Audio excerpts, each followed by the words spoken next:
Good morning and welcome to the new extended hours Transit Committee meeting. I think none of us were real thrilled about having to race through the agenda in 45 minutes, so we now have an hour and 15. We may not need it today, and if we don't, we'll end early. But I think sometimes we don't give enough time to some of the important things that come in front of this committee. So I'm grateful that we have a little more time. I don't believe... Yes, this is now an absolute on-time Transit Committee meeting. Any public speakers this morning? No speakers. Excellent. Okay, can I have a motion on the minutes from last time? Second. Okay, all in favor? Actually, there is a correction. Andrew. Well, sorry. On Good. page 3, on the second paragraph from the bottom, there's some words missing. It should say, culvert viaduct rehabilitation would necessitate changes in service. You know, it's missing those changes in. Andrew. You get the gold star Yay. for reading this book. Be adopted accordingly. Second. All in favor? Okay. And there are no changes to the work plan? No changes. Okay, let's move to the operations report. As promised at our last meeting, for absolute and controllable on-time performance, we're comparing results for the current month against results for the prior month, December 2008. We're also showing year-to-date data, and we'll do so until we have enough data to compute a 12-month average. You can see the new presentation at the top of the summary table on page 12 of your books, as well as in the charts that follow. As also promised, we're now reporting and categorizing delays based on the tabulation of train register sheets logged by dispatchers in the field. Chart 5 on page 19 shows this categorization for weekday absolute delays in the month of January. This categorization was also used in January for the first time to calculate our controllable on-time performance statistics. Until now, we've been using data collected through our older method of telephone-based reporting, in which some delays fell through the cracks. The result is a more rigorous approach and more accurate data. As for the results themselves, absolute on-time performance was 80.2% in January. This was the first month in which this indicator exceeded 80%. The A division improved by 13 percentage points from December, a noteworthy increase that we think in part may be result from the improved accuracy of the data, and in part may be affected by having the new group and line general managers in charge of the A division. Controllable on-time performance was 87.6% in January, down 2.3% from December. At least part of that decline is probably the result of the more rigorous data collection process we implemented. There were 32,793 weekday absolute delays in January. The note that we are now reporting all delays to you in summary categories.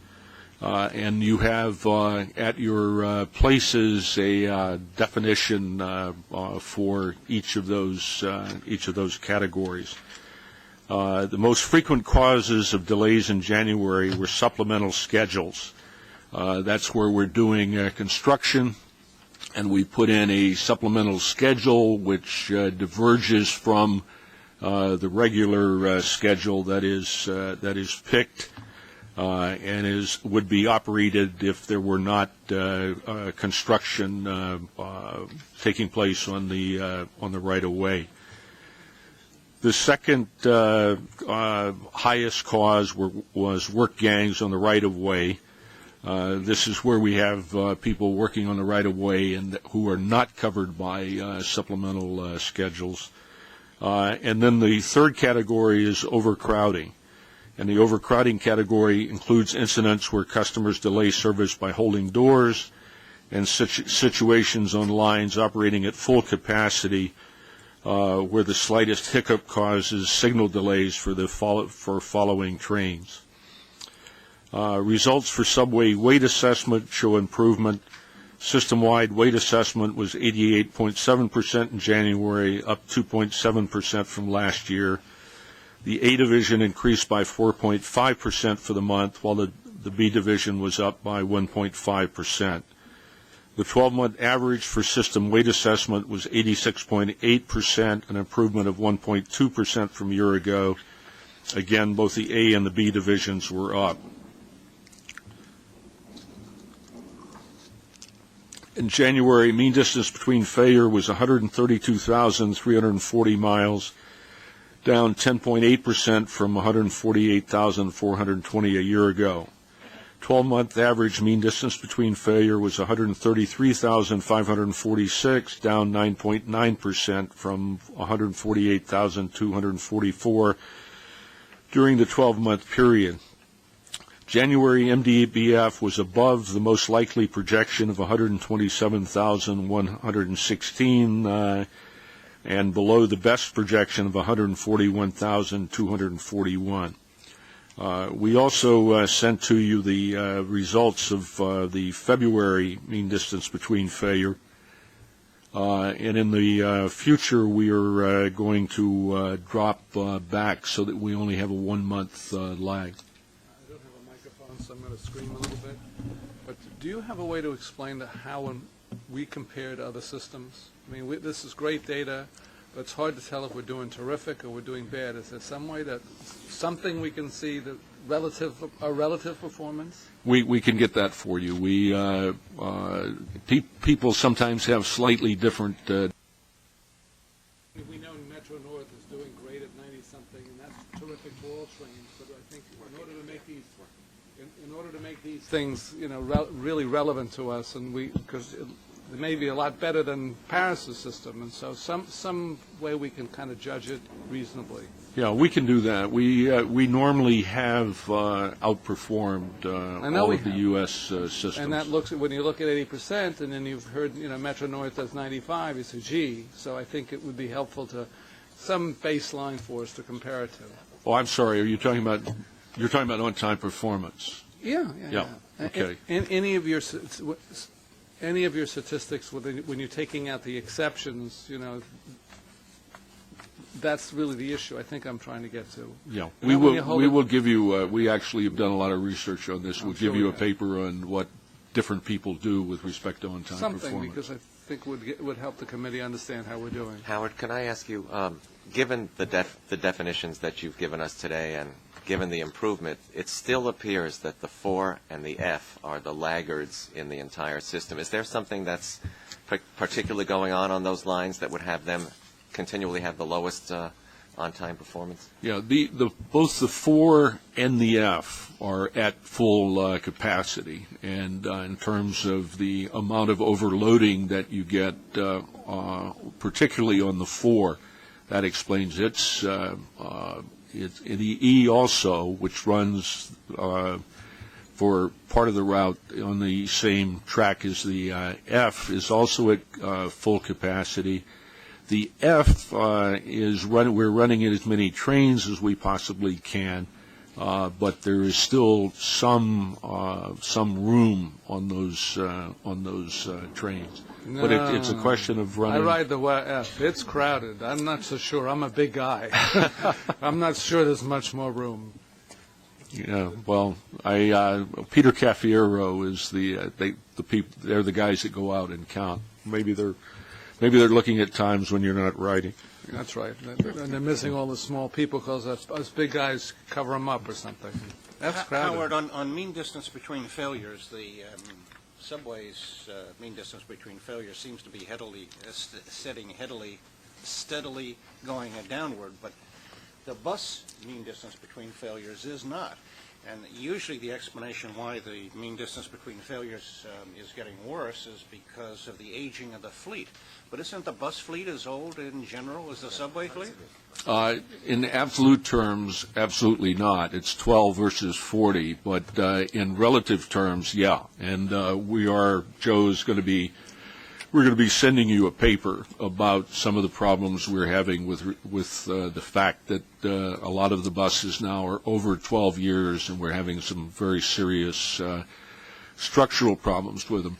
On the subway mean distance between failure, we gave you a projection at the beginning of the year as to what we expected to happen this year. Subway mean distance between failure has been going down for 4 years now.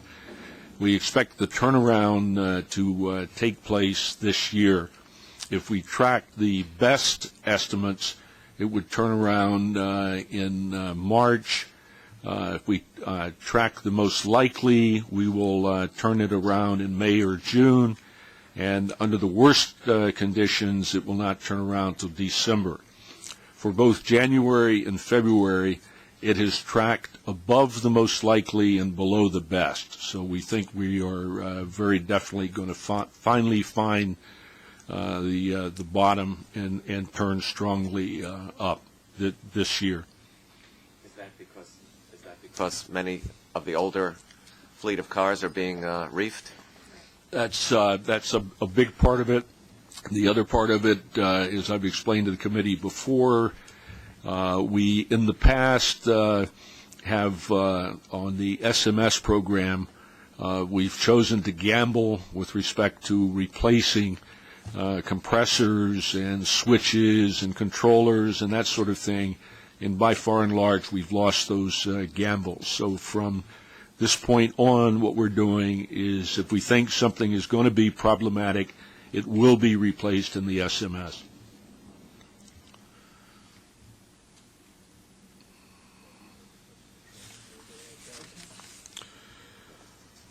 I'm not sure. The February MDBF was 138,178, again above the most likely of 134 and below the best of 148. I would note that in February, the R160 car class mean distance between failure was above 1 million miles. We'll probably not sustain that. It would be nice, but the only car class that's ever done better than 1 million miles in a single month were the R62s, and that was when they were relatively new. Buses, overall bus performance continued to be strong in January. Weekday pull-out performance remained very high on an absolute basis. 99.8% or better for both AM and PM weekdays, and both for the month and for the last 12 months. Similarly, completed trips averaged 99.1% in January and 98.8% for the last 12 months, in both cases increasing slightly from the previous year. Bus mean distance between failure was 3,951 miles in January, a decrease of 5.2% from 4,157 a year ago. The 12-month average MDBF fell to 3,916 miles, a drop of 3.6%. Here, too, we expect reliability to improve as new buses are delivered over the course of 2009 and the average fleet age declines. Paratransit. The pace of paratransit service increases slowed a bit in January, at least in part due to inclement weather. Requested trips were up by 16.8%, scheduled trips by 9.7%, and completed trips by 11.7% for the month. However, the 12-month averages for all three measures remain up by more than 20% compared to a year ago. Customer no-shows were 4.85% of scheduled trips in January, up by 21.3% from a year ago, again possibly weather-related. Crime, there were 149 felonies in February 2009, down by 24 or 13.9% from February 2008. Robberies decreased by 1 or 1.9% compared to last year. Year-to-date, both indicators are down slightly from 2008. Safety, some of our safety indicators are reported with a 3-month lag. For those measures, the results in this month's book are for the month of December 2008, and the 12-month averages provide results for the full year of 2008. For the year, subway customer accidents were 3.12 per million customers, an improvement of 4.9% from 2007. Bus customer accidents during 2008 averaged 0.98 per million customers, up 1% from the prior year. On the positive side, bus collisions per million miles were down 2.2% for the year. Other safety indicators, the 12-month average employee lost time accident rate showed a decrease of 5.4% compared to a year ago, despite a 40.5.1 increase for the month of January. The high percentage increase in January reflects the impact of poor weather this year and the comparison to a very good month last year when January weather was relatively mild. Also, subway fires continued to decline, and January fires were down 23.4% from the prior year, while results for the last 12 months are down 17.3% from a year ago. Finance preliminary January farebox revenue was $236.1 million, below budget by $2 million or 0.8%. Non-reimbursable expenses before depreciation and OPEB were over budget by $1 million in January. Ridership, average weekday subway ridership was 4.9 million in January, down 2% from January 2008. Excluding Friday, January 2nd, which was a very low ridership weekday, average weekday ridership was still down by 0.9%, primarily due to the economy. Now, February flash ridership had subway was 0.9% below budget. Average weekday local bus ridership was 2.2 million in January, down 2.3% from January 2009. But February flash weekday local bus ridership was up 2.7%. January weekend ridership declines were more pronounced, down 2.5% on the subway, 5.5% on local bus. Poor weekend weather in January 2009 contributed to this result. The flash report for February again shows subway weekend ridership up 0.1% and bus weekend up 4.2%. The February combined ridership weekday was up for both subway and bus combined by 0.6%. The weekend was up by 0.1%. And I will send the committee that complete flash report because I think that's an interesting result. We also have an early look at financial results for February. Farebox revenue was under budget by 0.2 million or 0.1%. due to lower than budgeted subway ridership. Preliminary operating expenses for February were under budget by 10.4 million or 2.3%. Favorable prices for bus and heating fuel accounted for about half the underrun. There were also favorable variances on the labor side in overtime, fringe benefits, and reimbursable overhead. In the capital program in January, Transit committed $459 million to awards and design starts. The commitment level represents 75% of the year-to-date plan. The variance is the result of committing only a portion of the 2009 in-house capital track and switch program in January, consistent with a partial release of FDA funds to the project. The remainder will be committed in May. Also, Connie has some good news for you with respect to our receiving continued good bids. We've had great bids so far. In awards, we've saved over $70 million versus budget on our bids, and with bids that have come in since January, we're saving another $40 million. So we're doing very well. Questions? Jeff? Yeah, I got to rewind a couple of sections here. I apologize. We're going so fast. On the bus stuff, we were supposed to get 370 buses in last month, but I saw in the book only 300 came in. This was the big 360. We said 380 buses we approved a couple of months ago. There's been a delay in the delivery of the Orion buses. They're months. Whatever, if they're supposed to deliver 20 a week, they're delivering 16 a week, I believe. That's what and they have not caught up to where they should be for March of this year. And right now, they're delivering all three companies' buses at the same time, New York City Transit, Long Island Bus, and MTA Bus, and they're behind on all three orders. And they're behind because of quality issues and parts issues with their sub-suppliers, so that's what slowed everything down. Do we expect, obviously, the next couple of months to have them trickle in? Or? I don't think they're ever going to catch up to a point where they catch up to the contract, the schedule of delivery. I don't think they're ever going to get there. They're always going to be lagging a little bit behind, which results in liquidated damages that we assess against them. When we do that. Oh, yes, we do. Is that the new hybrids? That's the new hybrids. The new hybrids for us and the new CNG buses for Long Island Bus. Thanks. On the paratransit, you had mentioned the no-shows. It's gone up, I guess from the number I see, 21% from month over month. That was a result of weather? I think that's what you said. I'm just not sure. At least in part. Did it? It was a rain more? particularly bad month, and January, in fact, was a very bad month for weather as well. It's, And so that's passengers no-shows. How does weather impact passenger no-shows? Well, Is Tom here? Yeah, Tom, can you come? People schedule a trip, and then when it snows the next day, they decide not to take the trip.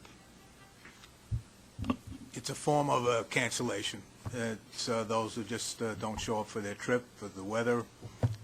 It's a form of cancellation. In fact, when I'm looking at preliminary February, I see a drastic turnaround where we're actually falling under the trend. But January was primarily weather-related. Okay. While you're up there, I'm going to go to good stuff now. I saw that in the book somewhere that it talked about we just got another 250 vehicles. What type of vehicles were they? We're doing sedans, we're doing vans. Both. We do both. We're on we were at 100% lift-equipped vehicles prior to 2006.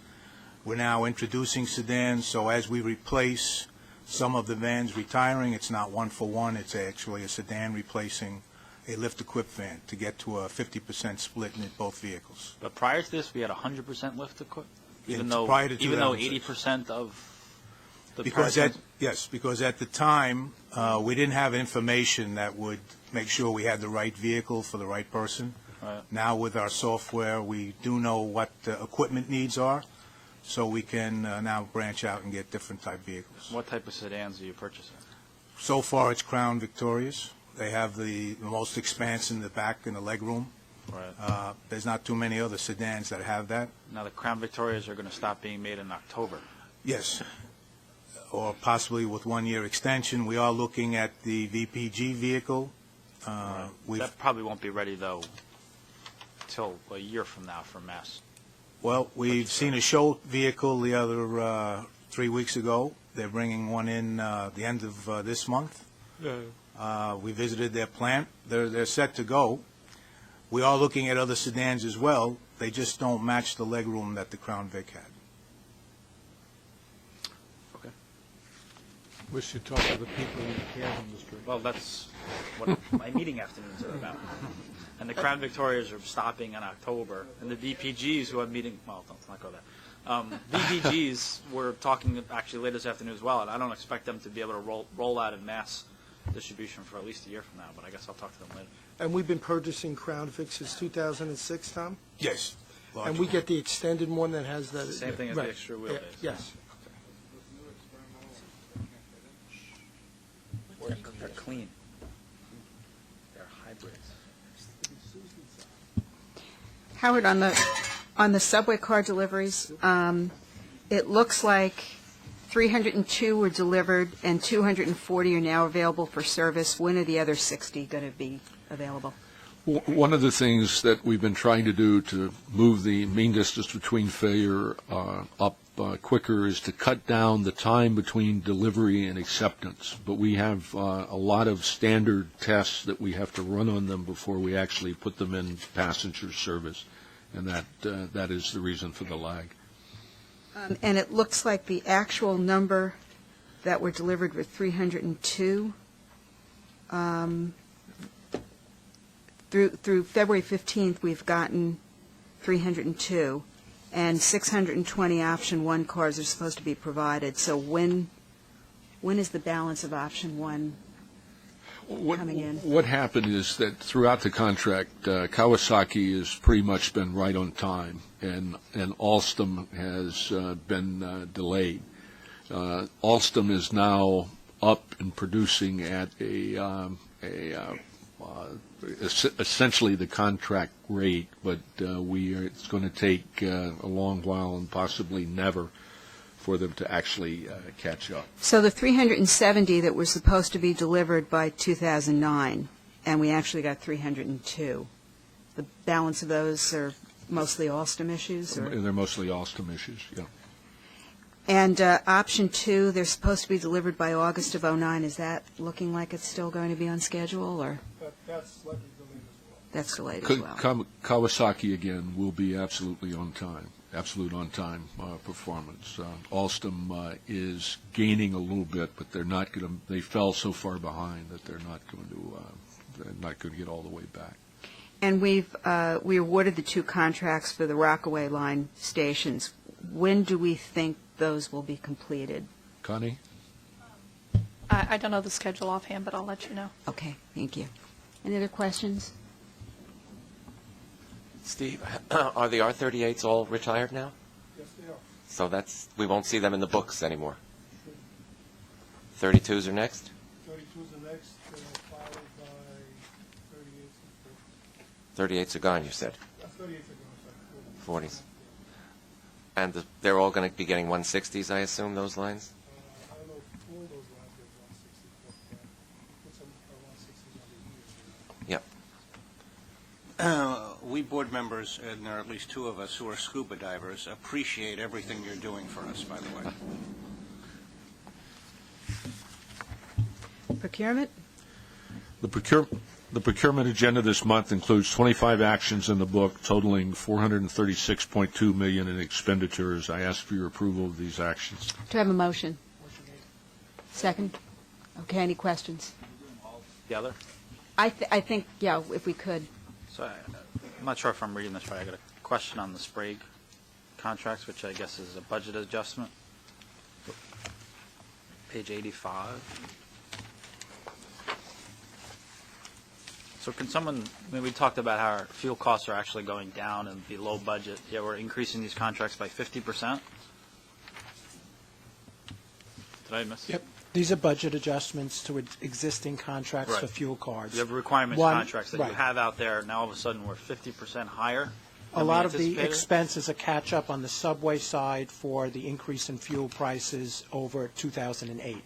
Not the prices now, but the increases that we had in the per gallon price of fuel going back over the last year.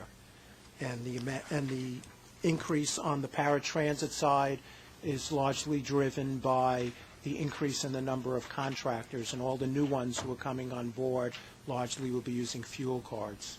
We weren't aware of this for the in the sedans. past. Why is this coming up now? I mean, it's a big number, right? This is an estimate we get from the department that manages the contracts. I'll go back and find out the specifics. It's driven by their estimate for what they'll need through the conclusion of the contract. And when we talk about non-revenue vehicles, is that within transit? Yes. Do we know how many non-revenue vehicles we have in transit? Round numbers, 1,300. I should point out this is an adjustment to the budget allowance for the contract Yeah, I understand. itself. Our budget for fuel, as you know, is underrunning. It's sort of 2 different. I understand. I'm plans. just Okay. wondering of when it may actually catch up. I mean, you do requirements contract based on budget assumptions. You're saying this is a catch-up from last year, so I guess that's my answer. Not sure. On the next page, the 886, which I guess is L10, is this for car service for employees? No. No. This is for paratransit customers. Okay, never when mind. they use the vouchers. Got it. And on that, are we reducing I guess we can't reduce the contract amounts for the other 2 less popular car services? We Or only sim- pay for what we use. Okay, fantastic. So this is going up, and we expect the other 2 will be Right. continuing It's just to lag. the amount of the contract so we can continue to pay bills. We don't need to increase the other amounts because they're underrunning, but this one we need to increase.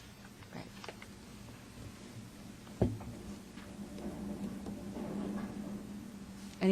Any other questions on procurements? No other questions? Okay. We have a vote to move this? All in favor? Thank you.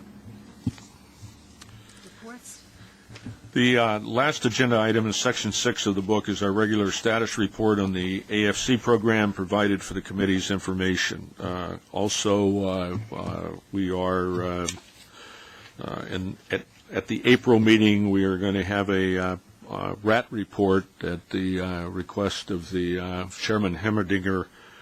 We've started a pilot in which the City of New York is helping us a great deal with a pilot program designed to see if we could decrease the number of rat sightings in the subway system.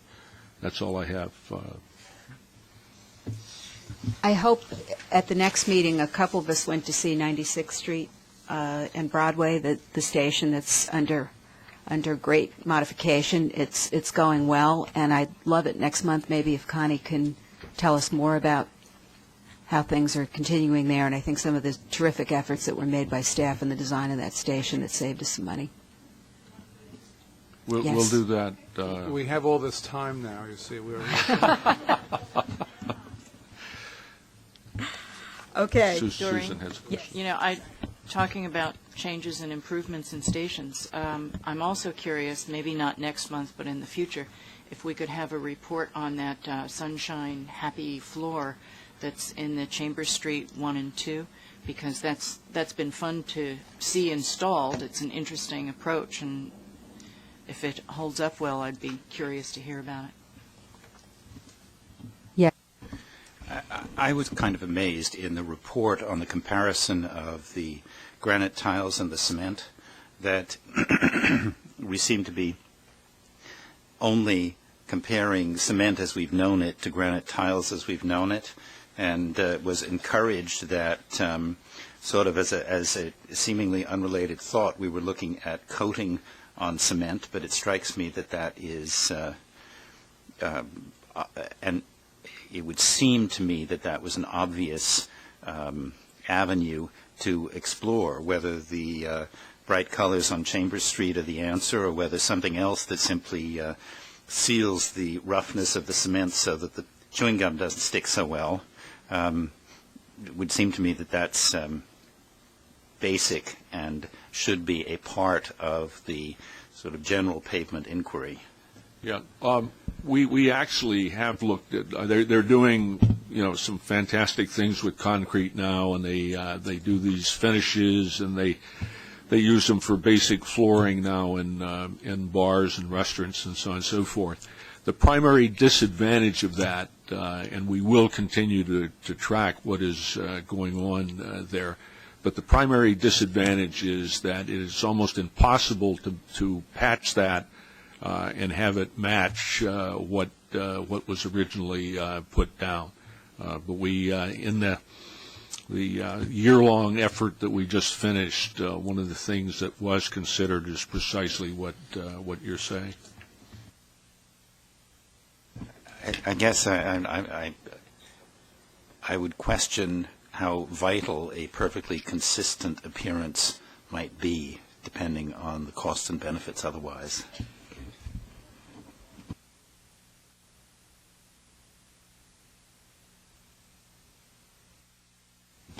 I'm sorry. It is relatively easier from that to. I guess it's kind of in the middle. It's not as bad in terms of the gum adherence because you're finishing the concrete to a much smoother finish. It's not as bad as the sort of porous concrete that we have on the platforms in many stations, but it is not as good as granite and this new material we're testing. So it's somewhat in the middle. But I think Mark was talking about the interior decorating issue of whether or not we have to have perfectly consistently colored floors, or if we can, for dollar's sake, live with something that's a little spottier. Some of the other coatings we've tried, they don't hold up. This material, this acrylicon, is very hard, and that's we've been looking. You'll see patches in different stations of different things we've tried. This is the best one so far for all characteristics. Okay, if there are any other questions on transit, we'll close and move on to bus. Joe? Good morning, everyone.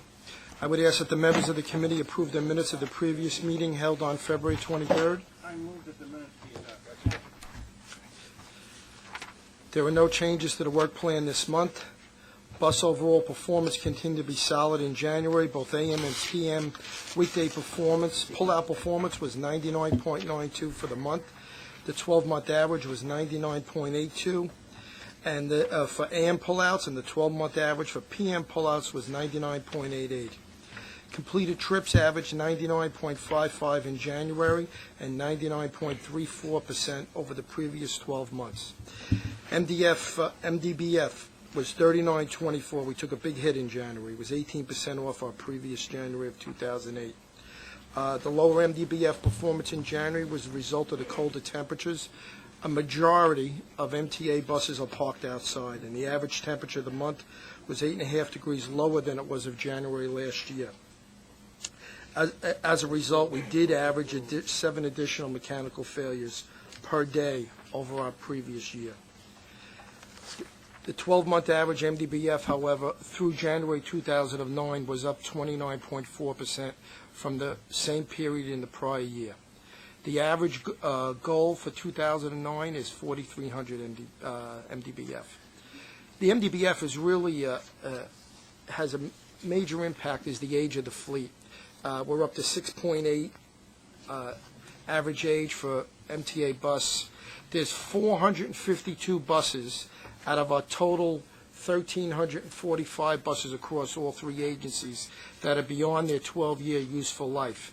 An MTA bus, basically, we have around 85 buses that are 19 years old or older. And that we really put a lot of our resources into those buses. They are the worst performers. They require the most parts. So as the year goes on, we hopefully will be able to retire them as the new buses, the delivery improves, and those will be the first ones to go with the worst performers. Safety results were mixed for the month of January, but generally reflected an overall improvement in the 12-month average compared to the same period in the prior year. The 12-month average rate for bus collisions per 1 million miles was 54.57, which is an improvement by 8.8% over the same period in the previous year. And the 12-month average for employee lost time accidents per 100 employees was 6.39, which is 2.3% better than the previous year. Also, with this month's report, we're providing new safety performance indicators for your information. The new indicators, which monitor injuries caused from bus collisions and customer accidents, now match with all three agencies. That is reported both in New York City Transit Bus and Long Island Bus Committee reports. This will provide consistency in reporting for all the agencies. The new indicators are customer accidents per 1 million customers, which is 1.58 over the last 12 months. Customer accident injuries per 1 million customers, which was 1.49 for the same period, and collision injuries per 1 million miles, which is 5.41. Total ridership for January was down for the first time ever, 0.9% from January 2008, but was still up on a 12-month average of 9.2%. Average weekday ridership in January was up 0.4% as compared to 2008, while average weekend ridership was down 2.2%. For the 12-month period ending January 2009, average weekday ridership rose 8.9%, and average weekend ridership was still up 8.8% compared to the same period in the previous year. The next section of our report covers our financial statement for the month of January. Could I just ask you on your cold weather problems? There's been a lot of discussion about grades of fuel and testing out a different, more generally used grade. Did that have anything to do with your cold weather problems? No, it didn't, no. Has that worked out okay in cold weather? The fuel in the number 2 diesel that we have in the 2 garages has really worked well. There's been no issues at all. So, and the only thing, hopefully, at the end of the day, it's going to do is save us money. So right now, it has had no performance issues. We have to get into the summer a little bit, see if there's any hot weather startability issues, but right now, the cold weather has no effect on it. Great. Okay, a financial statement shows that Fairbox revenue was .5 million or 3.8% worse than the adopted budget. Our total non-reimbursable expenses before non-cash adjustments in January were 4.7 million better than the adopted budget levels. This was largely because of a continued drop in fuel prices as well as timing issues for maintenance and professional services, contract payments, insurance expenses, and other OPEB payments. We have no action items or procurement items for approval this month. There were also no informational items to report. This concludes my remarks on the Bus Committee agenda. You know, the most important thing from a corporate standpoint is that your net deficit was about $4 million less than budget, so that therefore your P&L has improved substantially. Yeah. Now, I know that this doesn't interest you, but for those of us that are paying for it, this is the most important thing that you should announce all the time. Yeah, no, it does interest me, but I'm glad it's getting better. And hopefully when we have a contract, it's even going to get better than that. Well, whenever anything gets better than that, and he trumpets it loud and clear, and you ignore it. How do you explain that? Okay, I'll trumpet it next time. Any other trumpeting from anyone else on the committee? If not, is there a motion to adjourn? Thank you all for making a liar out of me for crying wolf on needing more time. Thanks. Steven never said a bad word about me.